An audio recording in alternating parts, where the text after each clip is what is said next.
Menjelang tenggat penyusunan arsitektur Kabinet 15 September ini, Jokowi berencana mencari sosok menteri yang menguasai marketing. Artinya tidak hanya mumpuni di bidangnya, tapi juga kreatif menjual industri unggulan Indonesia.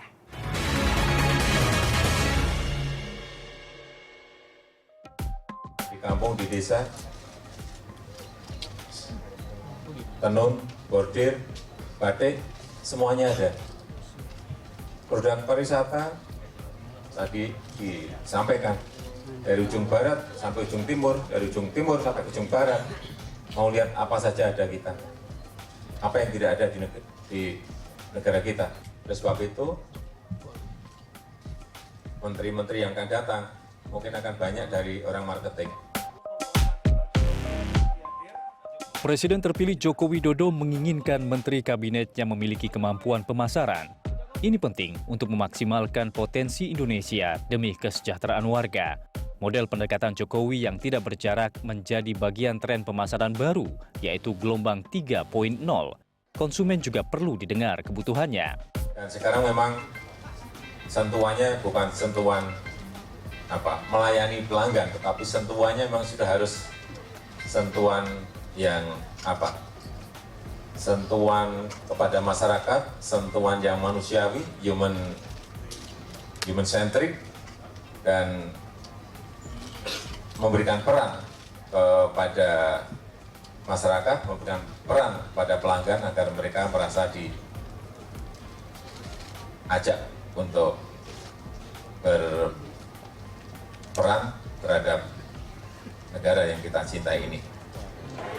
Kalau presiden generasi pertama dulu, ya peralihan dari Bung Karno ke Pak Harto, itu kan produk sentrik ya, politik dan ekonomi. Pokoknya saya mau polisinya begini supaya politik stabil dan ekonomi maju. Ya toh, customer harus ikut. Loh, rakyat itu customer loh, nggak boleh begitu aja jadi didengar gitu. Makanya demokratisasi toh, itu gitu. Wah, Indonesia bisa gini. Nah ini betul-betul harus wow. 3.0 human centric, jadi produk centric, customer centric, human centric. Paling tidak yang memimpin Kementerian Pariwisata, Kementerian Perdagangan, serta Kementerian Koperasi dan UKM harus memahami pemasaran.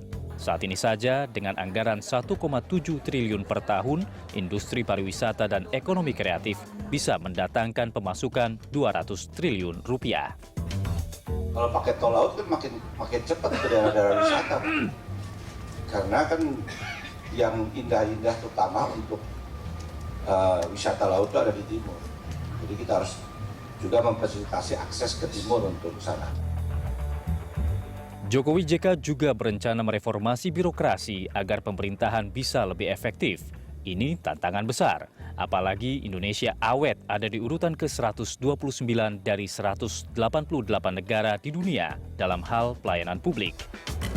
Di kita ini sudah menyusun bahwa nanti itu levelingnya itu eselon 4 yang kita hapus.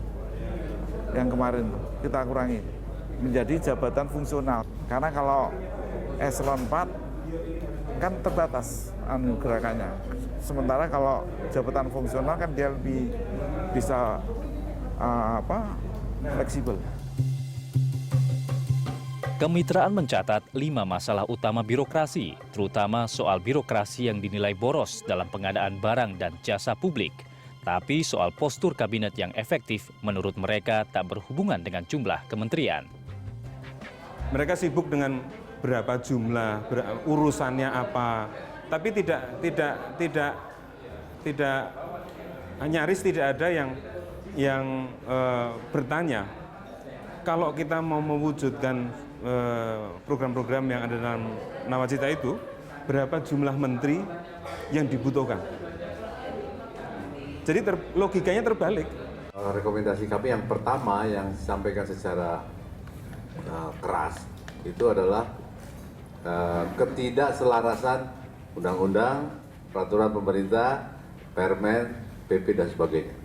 Soal kelembagaan itu ada Badan Pengembangan Hukum Nasional yang tidak pernah difungsikan. Jadi benar yang disampaikan Mas Agung, tupoksinya jalan apa enggak? Kalau nggak jalan, ya dijalankan, bukan dirampingkan.